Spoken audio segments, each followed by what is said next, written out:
All right, let's get right into it. If you're a UK student dreaming of doing a J-1 year in the States, you need to know that the old playbook is completely gone. I mean, with student travel giants like STA travel being a thing of the past, you're pretty much navigating this solo. So think of this as your forensic manual for getting it right. And yeah, this quote just hits the nail on the head. That whole packaged experience, it's finished. Now, you're not just the student, you're your own travel agent, you're your own visa lawyer, and you're your own insurance broker. There's just no room for error anymore. And trust me, a simple mistake can now cost you thousands. So you might be thinking, why even bother with all the hassle? Well, because the return on that investment is massive.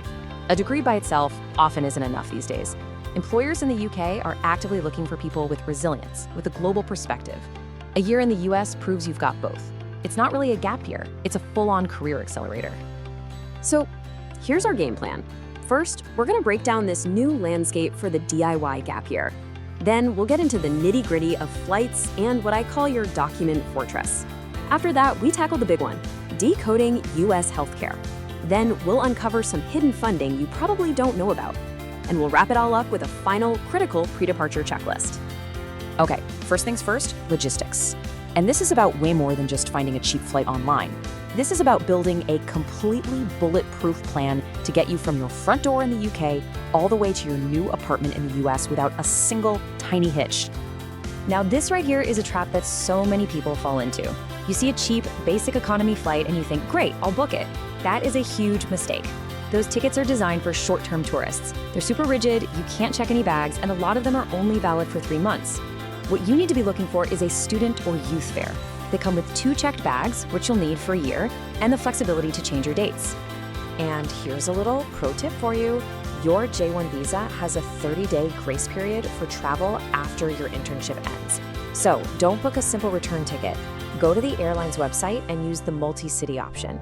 You fly into your work city, let's say New York, but then you fly home from your final travel destination, like maybe Los Angeles.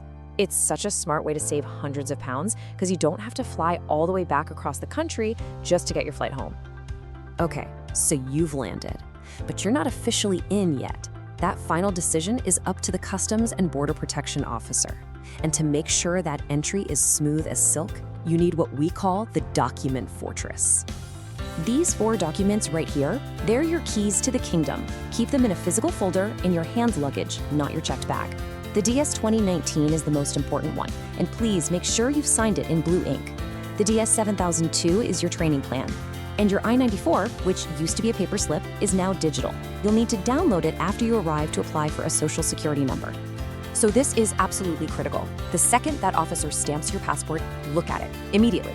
It must say D/S, which stands for duration of status.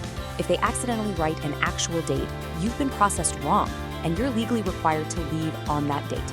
If that happens, you have to politely ask them to correct it to D/S right there and then. All right, let's move on to our second pillar, US healthcare. You know, the single most dangerous assumption a UK student can make is thinking it works anything like the NHS. It doesn't. Not even close. The US system is a business, and you absolutely have to understand its rules to survive. And no, that is not a typo. $30,000. That's what you could be looking at for a simple, routine appendix removal in a place like New York if you don't have the right insurance. This is exactly why getting your cover sorted properly is completely non-negotiable. Now, let's bust the biggest myth out there. A standard travel policy that you buy from a comparison website is basically useless for a J-1 visa holder. It's for tourists. It's designed to patch you up and fly you home to the good old NHS. J-1 health insurance, on the other hand, is a federal requirement. It's designed for you as a resident, covering you to get treated and actually get better in the US. So to navigate this system, you gotta learn the lingo. And the first, most critical term is in-network. Before you go anywhere for treatment, you have to check your insurance provider's app to find a clinic that has a contract with them. If you go out of network, you could be stuck paying for the entire bill yourself. Seriously. Next up, you'll hear the term copay. This is just a small, fixed fee you pay right at the reception desk when you arrive. You can think of it like a little admin fee for the visit. It's usually somewhere between $30 and $50. And finally, there's the deductible. So let's say you sprain your ankle and the total bill comes to $1,000. If your policy has a $100 deductible, you pay the first $100 and then your insurance company covers the other $900. It's basically the amount you have to cover yourself before the main insurance kicks in. So where do you actually go when you're sick? This is another huge financial trap. In the UK, we go to A&E for most things. In the US, the emergency room, the ER, is only for genuine life-threatening issues. If you walk in for something minor, you could be charged thousands in facility fees. For sprains, cuts, or infections, you go to an urgent care clinic. It is dramatically cheaper. And you've got to be aware of what's usually not covered. Standard J-1 policies almost never cover dental or eye care. A single chipped tooth could cost you $1,000 to fix. So please, get a full dental checkup in the UK before you fly. And this is a harsh one. Many policies will not cover any injuries you get while you were intoxicated. Okay, let's get to our final pillar, money. There's this common myth that a US internship is only for the rich kids. But the reality is, there are thousands of pounds of unclaimed funding out there. You just have to know where to look. Check out this number. This is roughly what you could get every single month from the Turing scheme, which replaced Erasmus+. The US is considered a Group 1 high cost of living country, so it gets the highest grant rates.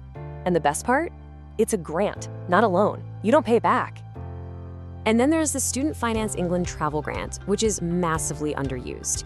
If you're eligible, you can get reimbursed for your flights, your mandatory health insurance, and your visa fees. But here's the catch, the evidence. You have to keep everything, the invoices, the bank statements showing you paid, and even photos of your boarding passes to prove you actually took the flights. And here is a fantastic little payroll tax hack. As a J-1 holder, you are actually exempt from FICA taxes. That's Social Security and Medicare. That adds up to 7.65% of your salary. Now, most payroll systems will deduct it automatically, so you need to be proactive and tell your HR department about your exemption.